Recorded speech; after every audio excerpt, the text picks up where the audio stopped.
मला एवढंच आपल्याला सांगायचं आहे की विरोधकांच्याकडे कोणता मुद्दा नाही आहे।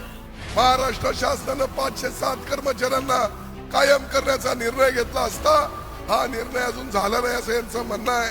अशा पद्धतीनं चुकीच्या दिशेने निवडणूक नेण्याचं काम आज हे विरोधक करत आहेत। फक्त आणि फक्त आपली बदनामी करायची, लोकांच्या मध्ये संभ्रम पसरवायचा, एवढंच काम आज विरोधक करत आहेत। बंधू भगिनींनो, विरोधक फक्त आणि फक्त आपल्यावर टीका करण्याशिवाय दुसरं काय करत नाहीये।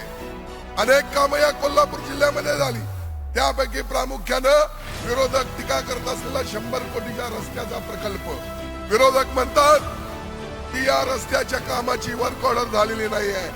मी आज या सभेच्या माध्यमातून त्यांना जाहीर आवाहन करतो, जर या 100 कोटीच्या कामाची वर्क ऑर्डर झाली नसेल तर मी माझ्या राजकीय जीवनाचा संन्यास घेतो, आणि जर झाली असेल तर तुम्ही तुमच्या राजकीय जीवनाचा संन्यास घ्या, असं मी त्यांना या ठिकाणी आवाहन करतो। डॉक्टरांनी ऍडमिट होण्याचा सल्ला दिलाय, पण स्पेशल रूम परवडत नाही। मग टेन्शन घेऊ नका।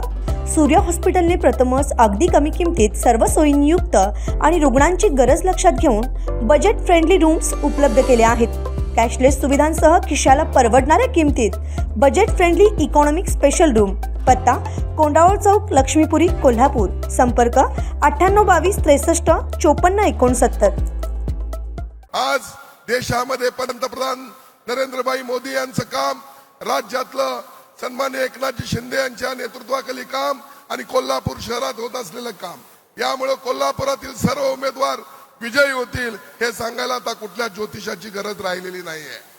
आणि म्हणून आज मला एवढंच आपल्याला सांगायचं आहे की विरोधकांच्याकडे कोणता मुद्दा नाहीये। विरोधक फक्त आणि फक्त आपल्यावर टीका करण्याशिवाय दुसरं काय करत नाहीये।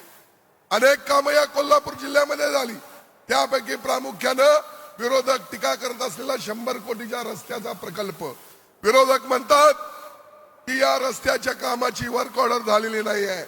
मी आज या सभेच्या माध्यमातून त्यांना जाहीर आवाहन करतो, जर या 100 कोटीच्या कामाची वर्क ऑर्डर झाली नसेल तर मी माझ्या राजकीय जीवनाचा संन्यास घेतो, आणि जर झाली असेल तर तुम्ही तुमच्या राजकीय जीवनाचा संन्यास घ्या, असं मी त्यांना या ठिकाणी आवाहन करतो।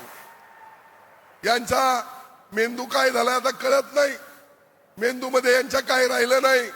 महाराष्ट्र शासनाने 507 कर्मचाऱ्यांना कायम करण्याचा निर्णय घेतला असता हा निर्णय अजून झाला नाही असं यांचं म्हणणं आहे।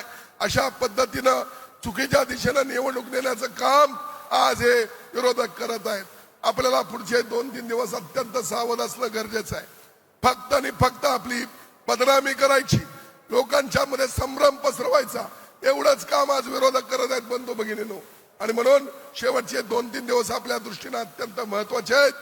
गेल्या 2.5 वर्षामध्ये कोल्हापूर जिल्ह्यासाठी 3200 कोटी रुपयाचा पूर नियंत्रण प्रकल्प या शासनाच्या वतीने आपण आणलेला आहे। 277 कोटीचा कन्व्हेन्शन सेंटर मंजूर झालेला आहे। 100 कोटीचे रस्ते मंजूर झालेले आहेत। 350 कोटी अमृत 2च्या माध्यमातून ड्रेनेज लाईन साठी या ठिकाणी मंजूर झालेले आहेत। रंकाळा बदललेला आपल्याला दिसतोय।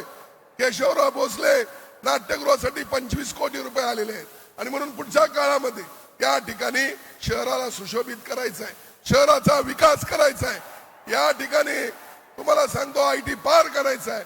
या सगळ्या गोष्टींचा विचार करता आपल्याला विकासापर्यंत नेणारं सरकार या ठिकाणी असणं अत्यंत गरजेचं आहे। मी आपल्याला या ठिकाणी सर्वांना नम्र विनंती करतो की येणारी निवडणूक अत्यंत महत्वाची आहे।